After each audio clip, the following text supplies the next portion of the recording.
Saya nanya kepada saksi, berpikir itu apa? Ngerti nggak? Dia nggak bisa jawab. Nah, saya jelaskan, berpikir adalah kemampuan membedakan yang beda, menyamakan yang sama. Ini sama, namanya gelas. Ini dengan ini beda, ini botol, ini mangkok. Nah, kalau dia menyamakan botol dan mangkok kan blow on itu. Tapi abang ditegur sama hakim, jangan ngajarin kami ini seolah-olah ini kan kami yang mimpin. Iya. Abang parah lagi. Iya, kenapa? Memang hakim pemimpin kita dalam persidangan. Tapi hakim bukan pemimpin saya. Kita ini mandiri, advokat, jaksa, polisi, hakim. Jadi beda di peran, beda di tugas. Memang koordinasi kepemimpinannya hakim, tapi hakim tidak boleh otoriter. Hakim itu harus bijaksana, namanya hakim, wakil Tuhan di muka bumi. Wakilnya Allah, kalau Tuhan kita Allah, dia wakilnya Allah di muka bumi. Kok tidak bijaksana? Kok malah tersinggung begitu? Tapi abang ikut ngotot diri juga. Lagi makanya. Jadi akhirnya kan aneh ikut emosi. Iya. Kan? Makanya mestinya berpikir. Nah, kemudian saya nanya lagi, lu bilang ini benar, ini salah. Benar itu apa? Benar itu adalah persesuaian antara pernyataan dan kenyataan. Dia yakin, dia bilang. Nah, dia meyakini kan. Saya bilang meyakini itu wilayah iman. Anda yakin sama Islam, ada yang nggak yakin. Mau diproses apa? Kan nggak bisa. Lakum dinukum waliyadin. Nah, sementara Babang Tri tidak pakai proses meyakini, tapi proses memastikan. Lewat apa? Penelitian. Gitu loh. Dia punya kan beda antara empirik. meyakinkan dengan memastikan. Beda sekali. Kualitasnya lebih tinggi memastikan karena proses penelitian. Dan sidang kemarin pun juga proses memastikan. Siapa yang benar, siapa yang salah. Majelis hakim mencari namanya kebenaran material. Itu namanya memastikan, bukan meyakini. Nah, kenapa hakim menerima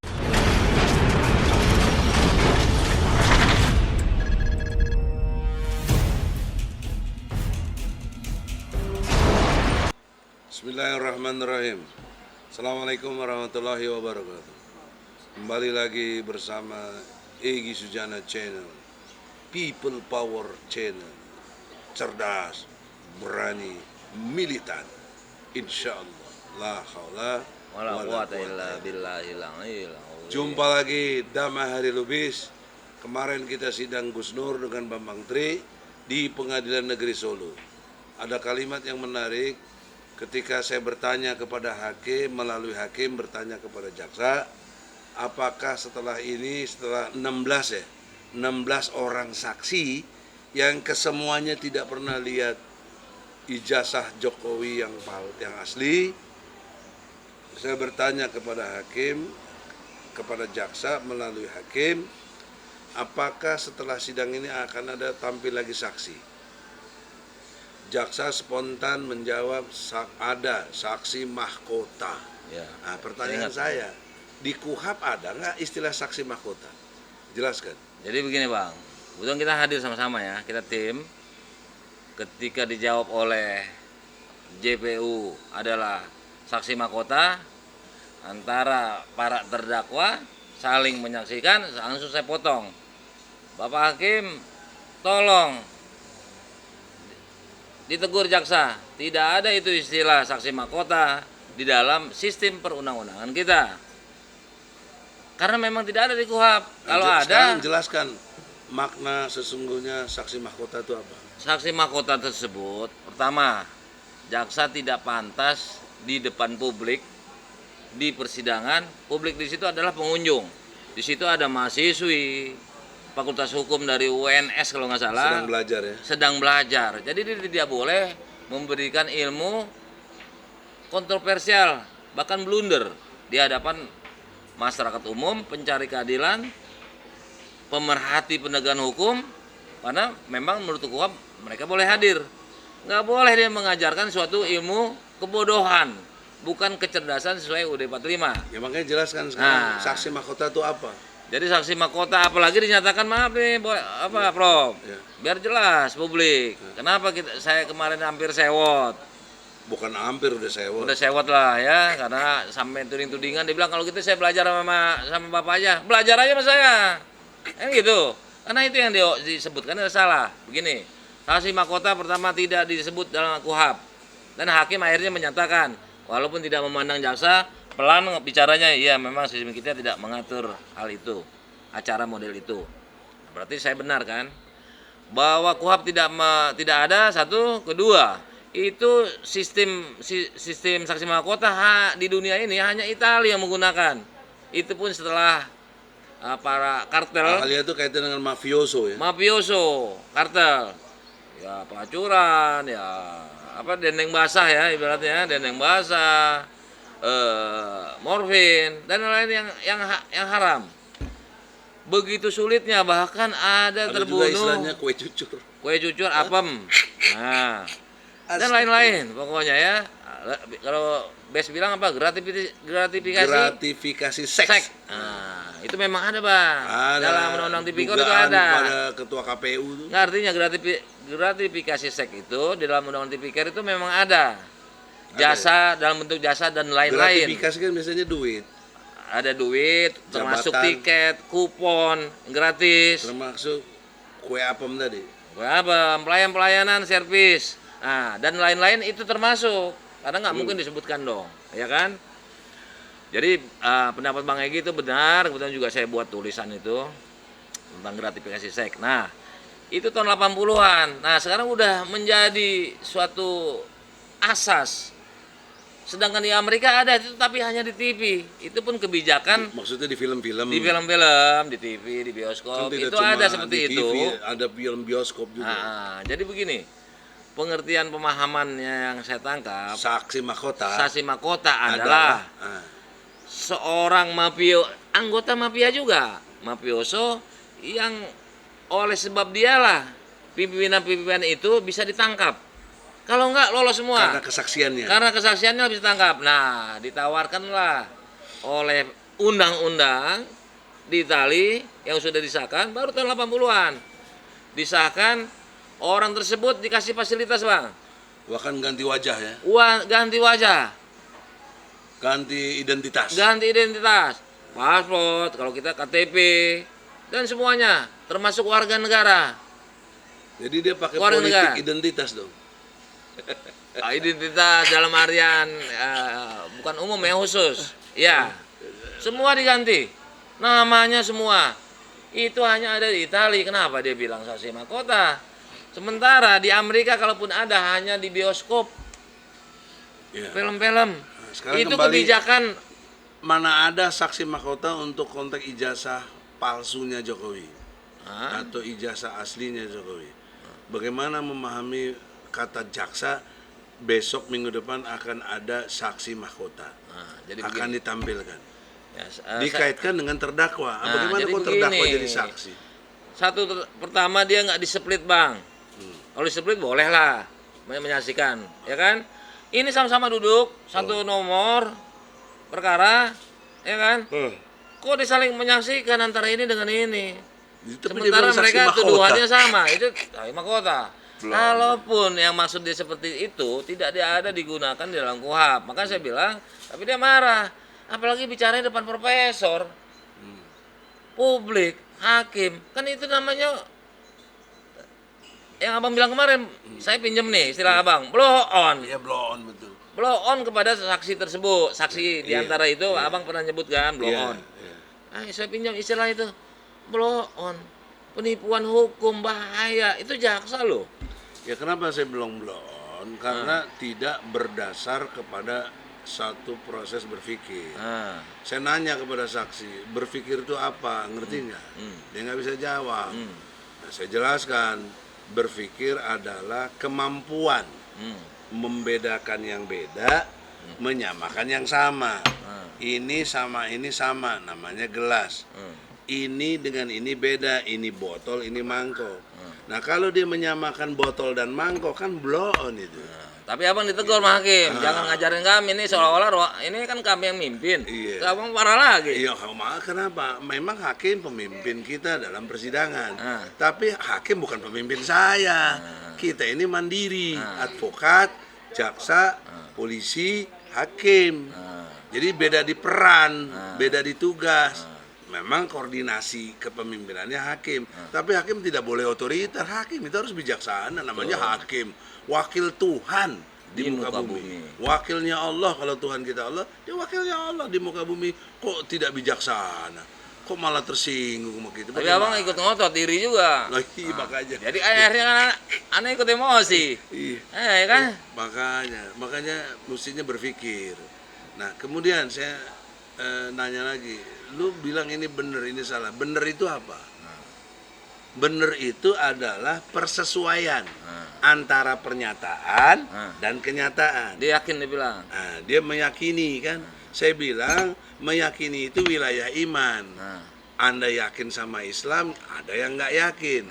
Mau diproses apa? Kan nggak bisa. Lakum dinukum waliyadin. Nah, sementara Babang Tri tidak pakai proses meyakini, tapi proses memastikan. Lewat apa? Penelitian. Gitu loh. Dia punya kan data, beda data antara empirik. meyakinkan dengan memastikan. Beda sekali. Kualitasnya lebih tinggi Lebih tinggi memastikan. memastikan karena proses penelitian. Dan sidang kemarin pun juga proses memastikan siapa yang benar, siapa yang nilai lah salah. majelis hakim lah yang Mencari menilai. namanya kebenaran material. Itu namanya memastikan, bukan meyakini. Nah, kenapa hakim menerima orang yang meyakini? Kan nggak benar di situ. Jadi dalam proses persidangan. Kalau perlu saya ulas, itu yang saya kemarin saya membenarkan Bang Egy bukan sebagai teman saja, tapi objektif. Saya bilang bagaimana beliau ini kan menyampaikan di depan ini, di depan sidang. Bagaimana dia nggak disampaikan, bisa Bapak tersinggung, semua tersinggung. Dia menyampaikan di persidangan, mau di mana lagi disampaikannya. Lagi menjelaskan dan patut di tempat itu. Masa di luar, nanti alasan lagi. Nanti alasan lagi. Kenapa nggak di muka persidangan? Nah, makanya saya benarkan kemarin. Dan tentang keyakinan tadi, perbedaan. Ada satu lagi, Bos. Jaksa protes, hakim juga protes. Kenapa nggak eksepsi? Saya jawab. Jadi begini. Gimana? Saya gunakan itu untuk sama-sama menyadari. Saya nyatakan, mudah-mudahan kita sesuai pasal 5 Undang-Undang Advokat. Artinya saya nggak perlu menjelaskan bahwa semua 5, pasal 5. Pasal 5 Undang-Undang Advokat nomor 18 tahun 2003 gitu. Itu menyatakan ya kita udah tahu semua. Artinya kita ini semua penegak hukum. Kita punya kekeliruan. Kalau Pak Hakim menyatakan itu harusnya eksepsi, kebetulan kawan-kawan kan nggak eksepsi kemarin. Mungkin teknis ya. Bang Egy bilang menyatakan kalau eksepsi itu nggak pernah diterima. Salah satunya. Saya juga mengupas pasal 84 KUHP bahwa ini harusnya di Jawa Timur. Kalaupun diskresi atas pasal tersebut ada, tapi harus melalui permohonan dari Ketua Pengadilan Negeri Jawa Timur atau Kepala Kejaksaan Negeri Jawa Timur kepada Jaksa Agung tembus kepada Mahkamah Agung. Kalau kehakimannya karena wilayah dia minta kepada Mahkamah Agung permohonan pindah dengan alasan tertentu. Ini proses. Setelah diizinkan oleh Mahkamah Agung, maka Mahkamah Agung memerintahkan kepada Menteri Kehakiman untuk memindahkan ini. Suratnya mana? Nah, itu harusnya dulu. Sama juga dengan Bang Egy 143. Makanya saya minta ini kita andai keliru. Tapi kebenaran material itu gara-gara nggak digunakan itu, apakah orang ini dihukum? Gara-gara lalai, padahal kebenaran material yang dicari. Ada lompatan logika dari hakim dan jaksa. Lompatan logikanya begini. Di dalam pasal 143 ayat 1, ayat 2 dan ayat 3, lebih tepatnya di ayat 2, itu dakwaan itu harus lengkap, cermat, teliti dan jelas. Nah, 3 kategori ini tidak ditemukan dalam merumuskan dakwaan. Minta bebas. Makanya berlakulah ayat 3-nya. Yang tidak dakwaan sesuai dengan ayat 2 ini, di ayat 3 nyatakan harus bebas demi hukum. Itu yang saya minta kepada hakim. Berdasarkan pasal juga 183. Hakim harus memutus keyakinannya itu dengan 2 dasar. Satu, alat bukti. Dalam hal ini apa? Ijazah asli. Nggak ada. Berarti nggak ada alat bukti. Dan kedua, saksi. Saksi semua menyatakan 16 orang nggak pernah lihat ijazah asli. Kan harusnya hakim memutuskan. Jadi kenapa dikembaliin ke eksepsi? Nah, Udah lewat eksepsi. lewat. Sekarang ini nggak perlu ada lompatan logika, masih dalam wilayah pembuktian gitu loh. Ini KUHAP ini mesti diajarin. Nanti kan dosen KUHAP kok nggak mengerti. Makanya kan kita sampaikan. Hakim dengan jaksa kayak begini kok nggak ngerti, heran sih. Nah, jadi begini. Itu yang maksud blow on gitu. Blow on termasuk. Jadi begini. Yang best nyatakan tadi, saya sampaikan kepada hakim. Kita kan sudah sepakat bahwa perkara pidana adalah mencari kebenaran yang sebenar-benarnya. Kebenaran material. Kebenaran material atau material warhead. Warhead. Nah, jadi ketika hakim menyatakan itu, ya kami merendahkan diri, artinya kan kami karena mewakili semua, bahwa kita sama-sama mengerti lah mengenai pasal 5 tadi. Kita para penegak hukum maksudnya Makanya punya kekeliruan. Enggak, udah langsung aja usulan antum the best. Apa usulan antum yang the best? Saya begini, tangguhkan menengahi. penahanan. Tangguhkan penahanan ini dikeluarkan silakan, dahulu. Sampaikan tahanan. Jadi kami sampaikan melalui saya kemarin tim menyatakan ini ditangguhkan dulu. Silakan sidang berlanjut. Ketika penawaran best untuk membebaskan Karena tersebut, tidak adilnya kepada Gus Nur apa? Belum tahu salahnya, proses yang sudah ditahan. Jalan 4 bulan loh sekarang. Presumption of innocence. Ah. Praduga tak bersalah. Presumption of innocence. Nah, jadi praduga tak bersalah. Kok malah ditahan? Dan hakim ngulur-ngulur lagi. Nanti lihat persidangan. Nanti bagaimana kami- sidang udah 5 kali. Dia bilang begini. 16 orang udah jadi saksi. Mau lihat apa lagi? Jadi majelis menyampaikan begini bang, atas usulan saya. Sebetulnya saya pengen lebih kendor dari abang. Abang benar. Tapi dia bilang udah lewat eksepsi. Oke lah, gitu loh. Di situ Sebenarnya titik temunya. Eksepsi nggak perlu dibahas lagi, yang dibahas pasal 143 Iya, betul. sama pasal 183. 143 untuk dakwaan jaksa yang mesti cermat, jelas dan lengkap. 183 putusan hakim yang harus berdasar alat bukti Betul. dan kesaksian. Itu Ya. minimal 2. Nah, ini kan sudah terpenuhi, yaitu nggak ada alat buktinya, ijazah asli, nggak ada saksi yang menyatakan itu asli, maka hakim harus putuskan bebas demi hukum buat Gus Nur dan Bambang Tri. Ini jangan lihat persepsi advokat, bukan. Ini Kita minta undang-undang. objektif. Objektif gitu loh. Itulah dia jawab. Itu kan kami nanti pelajari. Permasalahannya pelajarinya sampai kapan? Orang sudah ditahan. Bukan udah ditahan lagi, udah menderita. Menderita. 4 bulan ini. Iya, silakan. Nggak ketemu anak Sebagai istri dan win-win lain-lain. solusi maksud saya, Bang. Gimana sih? Win-win Bahkan solusi. ditahan di tempat teroris lagi. Jadi win-win Gimana? solusinya atas berkerasnya hakim untuk mempelajari. Kan seperti sampai selesai. Iya. Saya minta win solusi, silakanlah berlanjut, tapi ini ditangguhkan dulu. Ya itulah Atas usulan kesalahan kita Anda yang bersama. simpatik, usulan Anda yang sangat soft, maksudnya nggak keras seperti saya, itu pun nggak diperhatiin sama hakim. Kami akan pelajari. Pelajari sampai kapan? Ya kan udah 5 Ini kali bukan- sidang. Ini mau kenapa belajar nggak lulus begitu lama banget Ini belajar. publik juga harus tahu, Bang. Hah, Tentang keyakinan dengan memastikan. iya. Memastikan itu tersebut, kita kan tim. Kita lihat dia punya data dari Penelitian. sebagian besar dari media online yang kelas utama. Kompas. Tempo. Iya, iya. Itu. Udah benar. Dia udah penelitian. Nah, saksi katanya banyak merubah di persidangan kemarin. katanya harus Keterangan. melalui penelitian.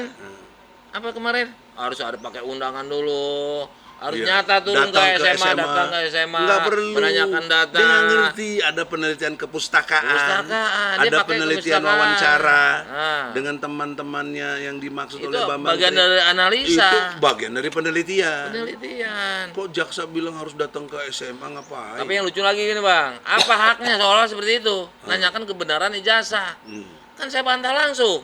Ini Ya, sesuai saksi juga ketentuan. bilang begitu bahwa bagaimana tentang mubahalah, nggak masalah mubahalah, tapi isi mubahalahnya itu yang menghina dan membuat pecah belah, itu yang nggak boleh diucapkan. Dia nggak ngerti. Dia nggak ngerti Undang-Undang Dasar 45 pasal 28 huruf E, bebas menyatakan pendapat lisan maupun tulisan, bebas menyatakan pendapat. Bahkan saya bilang, Kenapa dilarang? Pak Jokowi juga menjanjikan dengan PP-nya 43 2018 dapat hadiah. Masyarakat yang berperan. Apalagi dia ASN, harusnya Dia mengabdi, nggak ngerti. Saya bacakan kepada Undang-Undang rakyat. Nomor 5 2014. melayani Apa fungsi? rakyat, melayani itu. Publik. Melayani publik. Nah udah, Banyak jadi nggak ngerti, banyak nggak itulah ngerti poin-poin penting sidang kemarin. Jadi sampai detik ini Nah, bukan keyakinan nih, saya memastikan nah. ijazah Jokowi palsu. Oh gitu. Itu kan udah kita lewat pemeriksaan yang panjang, Bos. Karena gini logika. Sidang sudah sebulan lebih. Kita pakai logika hukum, Bang. Tiap minggu, berarti udah 5 minggu. Karena ini sidang kelima. Sidang kelima, Bos. Mungkin dia nggak tahu ada Sidang kelima tuduhan-tuduhan itu begini. berarti 5 minggu karena tiap Selasa. Nggak, Jokowinya mungkin nggak tahu.